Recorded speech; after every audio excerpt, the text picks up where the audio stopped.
গণপিটুনিতে 2 ছিনতাইকারী নিহত। দ্বিতীয় অধ্যায়ের জন্য আমরা প্রস্তুত, বলেন সার্জিস। নওগাঁয় মোকামের সরু চালের দাম কেজিতে বেড়েছে 4 টাকা।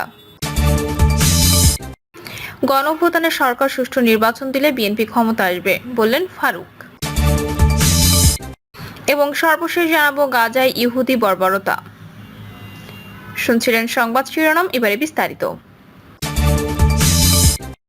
গণপিটুনিতে 2 ছিনতাইকারী নিহত। কেরানীগঞ্জে গণপিটুনিতে 2 ছিনতাইকারী নিহত হয়েছেন। শুক্রবার ভোরে রাজধানীর চকবাজার থানাধীন চম্পাতলী ঘাট ও কেরানীগঞ্জের নাদু বেপারী ঘাট এলাকায় এই ঘটনা ঘটে। চকবাজার থানার এসআই সোয়াইফ হাসান জানান, ভোরে বুড়িগঙ্গা নদীর ওপারে কেরানীগঞ্জ এলাকায় কয়েকজন ছিনতাই করছিলেন, তবে স্থানীয়রা টের পেয়ে তাদের ধাওয়া দেন। তখন কয়েকজন পালিয়ে গেলেও 3 জন নদীতে ঝাঁপ দেয় এবং সাতটা চকবাজারের চম্পাতলী ঘাটে চলে আসেন। এ সময় ওপার থেকে স্থানীয়রা চিৎকার করতে থাকেন। 3 জন নদী সাতটা চম্পাতলী ঘাটে উঠলে তাদের মধ্যে 2 জনকে আটক করে গণধোলাই দেন স্থানীয়রা। তিনি আরো জানান, গণধোলাইয়ের শিকার 2 জনকে উদ্ধার করে ঢামেক হাসপাতালে নিয়ে গেলে একজনকে মৃত ঘোষণা করেন চিকিৎসক। গুরুতর আহত অপরজনকে হাসপাতালে ভর্তি করা হয়েছে। এদিকে একই ঘটনায় গণধোলাইয়ের শিকার একজনের লাশ কেরানীগঞ্জের নাদু বেপারী ঘাট এলাকায় পানিতে ভাসমান অবস্থায় উদ্ধার করে ময়নাতদন্তের জন্য মিটফোর্ট হাসপাতালে মর্গে পাঠানো হয়েছে। বরিশাল নৌ পুলিশের এসআই মোক্তার হোসেন জানান, নিহত যুবকের নাম হাসান বরিশালের মেহেদীগঞ্জ থানার সুলতানি গ্রামের মানিক মাঝির ছেলে। বর্তমানে কামরাঙ্গীরচর মুসলিমনগর কুরবান হাজির বাড়িতে বসবাস করত। এলাকাবাসী জানিয়েছেন, কয়েকজন ছিনতাইকারী ভোরে বেড়িবাঁধ এলাকায় ছিনতাই করার সময় স্থানীয়রা ধাওয়া দিলে একজনকে ধরে ফেলে।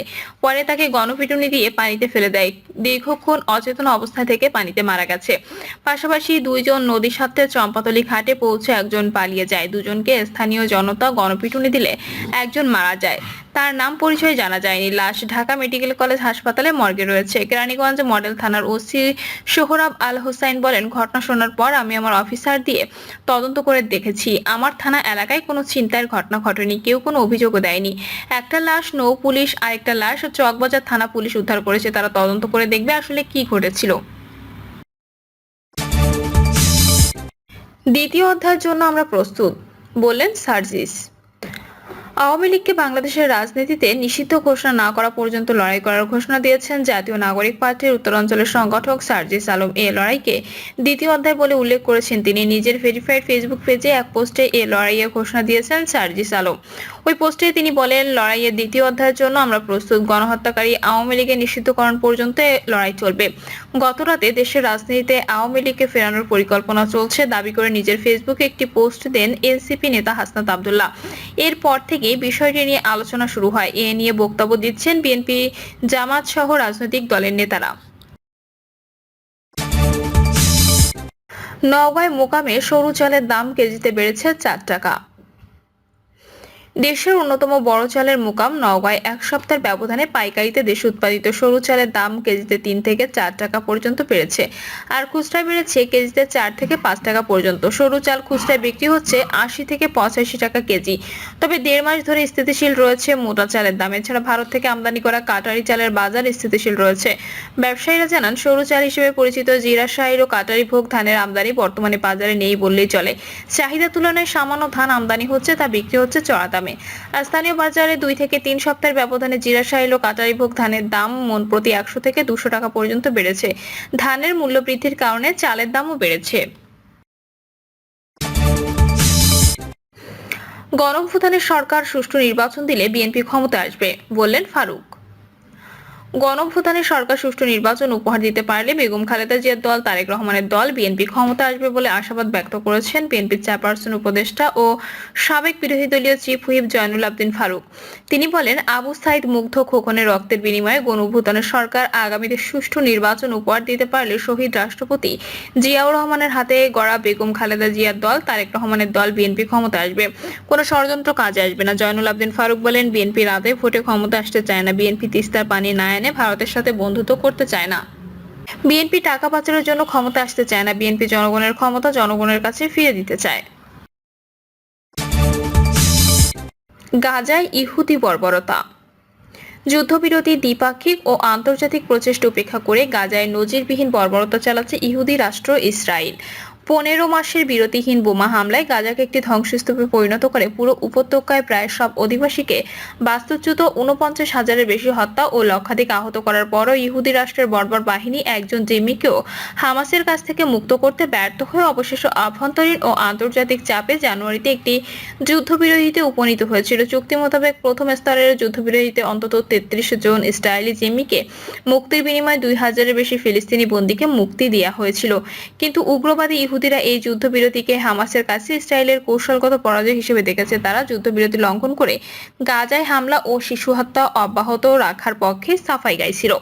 এর আগে যুদ্ধের শুরুতে কেউ কেউ গাজায় পারমাণবিক বোমা ফেলে সবকিছু ধ্বংস করে দেওয়ার দাবিও করেছিল। ধারণা করা যায় জিম্মিদের ফিরিয়ে নিতে ইসরায়েলের আভ্যন্তরীণ চাপ এবং মার্কিন প্রেসিডেন্ট নির্বাচনে প্রতিদ্বন্দ্বী প্রার্থীদের প্রতিশ্রুতির প্রেক্ষিতে ট্রাম্প দায়িত্ব গ্রহণের আগে হামাস ইসরায়েল যুদ্ধবিরতিতে সম্মত হয়। প্রতিদিনের ধ্বংসযজ্ঞ ও হত্যাকাণ্ড বন্ধ করে বন্দি বিনিময় ও শান্তির উদ্যোগে গোটা দুনিয়ার স্বস্তির নিঃশ্বাস ফেলেছিল, কিন্তু জায়নবাদী বর্বর ইসরায়েলিরা ফিলিস্তিনি ও আরব প্রতিবেশীদের শান্তিতে বাস করতে দিতে নারাজ। ঠুনকো অজুহাত তুলে তারা যুদ্ধবিরতি চুক্তি থেকে সরে গিয়ে প্রথমে গাজায় মানবিক সহায়তা বন্ধ করে সেখানকার বাস্তুহীন বিপর্যস্ত অধিবাসীদের মানবিক বিপর্যয়ের মুখে ঠেলে দিয়ে তাদের উপর টার্গেট কিলিং শুরু করেছে। গত মঙ্গল ও বুধবার 48 ঘন্টার বিমান হামলায় গাজার আশ্রয় শিবিরগুলোতে প্রায় 1,000 মানুষকে হত্যা করা হয়েছে। এদের মধ্যে প্রায় অর্ধেকই নারী ও শিশু। অবৈধ রাষ্ট্র ইসরায়েল 7.5 দশক ধরে ফিলিস্তিন ও আরব প্রতিবেশীদের উপর আগ্রাসন চালাচ্ছে, আর এসব আগ্রাসন ভূমি দখল এবং যুদ্ধাপরাধের সাথে যুক্তরাষ্ট্র সহ সাবেক ঔপনিবেশিক ও পশ্চিমা সাম্রাজ্যবাদী শক্তিগুলো সরাসরি যুক্ত। গাজায় যুদ্ধবিরতি শুরু হওয়ার এক সপ্তাহের মধ্যে মার্কিন প্রেসিডেন্ট ডোনাল্ড ট্রাম্প গাজা থেকে ফিলিস্তিনিদের স্থায়ীভাবে অন্যত্র সরিয়ে দিয়ে গাজা দখল করে সেখানে রিভেরা বা প্রমোদ নগরী নির্মাণ ও মার্কিন মালিকানা প্রতিষ্ঠার খায়েশ প্রকাশ করেছিলেন।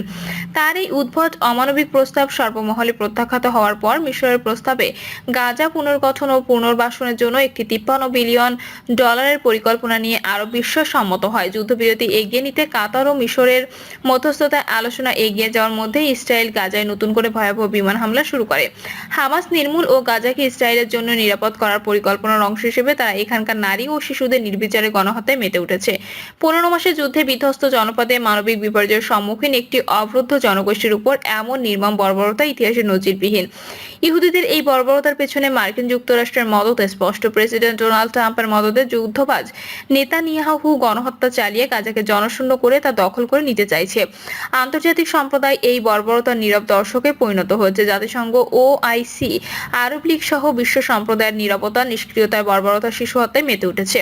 এটা যেন সেই ফেরাউন শাসনামল যখন বর্বর শাসক ছিলেন নিজের সম্ভাব্য প্রতিদ্বন্দ্বীকে নির্মূল করার লক্ষ্যে রাজ্যের সব শিশুপুত্র হত্যার নির্দেশ দিয়েছিলেন। এজন্য সেই আরবের অন্ধকার যুগ যখন মেয়ে শিশুদের জীবন্ত কবর দেওয়া হতো। বলা বাহুল্য, ইহুদিরা ফিলিস্তিন শিশু ও নারীদের হত্যা করে ভবিষ্যতের প্রতিরোধ শক্তিকে নির্মূল করতে চায়। 15 মাস ধরে গাজায় বিমান হামলা করে ধ্বংসস্তূপ পরিণত করার পাশাপাশি ব্যাপক আকারে স্থল অভিযান চালিয়েও হামাসের প্রতিরোধ শক্তি ও টানেল নেটওয়ার্ক ধ্বংস করা যায়নি। একজন জিম্মিকেও মুক্ত করতে ব্যর্থ হওয়ার পর হামাসের সাথে যুদ্ধবিরতি ও বন্দি বিনিময় চুক্তি করতে বাধ্য হয়েছে ইসরায়েল।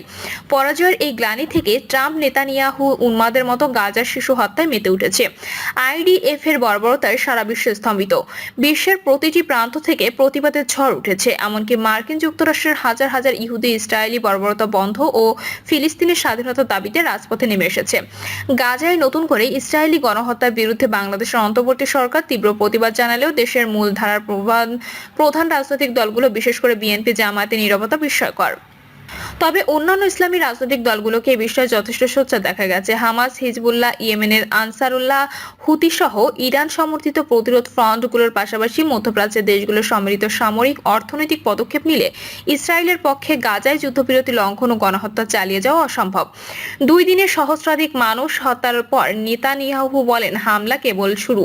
তারা গাজার ধ্বংসস্তূপকে কবরস্থানে পরিণত করতে চায়। এটা এভাবে চলতে দেয়া যায় না। মানবতা বিরোধী ইহুদি রাষ্ট্রের বিরুদ্ধে শান্তিকামী বিশ্বের সম্মিলিত সামরিক, অর্থনৈতিক, বিচারিক ও কূটনৈতিক উদ্যোগের পাশাপাশি গাজার 23 লাখ অধিবাসীর জীবন রক্ষায় বিশ্ব সম্প্রদায়কে এক্ষুনি কার্যকর পদক্ষেপ নিতে হবে। পূর্ব জেরুজালেমকে রাজধানী করে স্বাধীন ফিলিস্তিন রাষ্ট্রের স্বীকৃতি দিয়ে এর সংকটের সমাধান করতে হবে।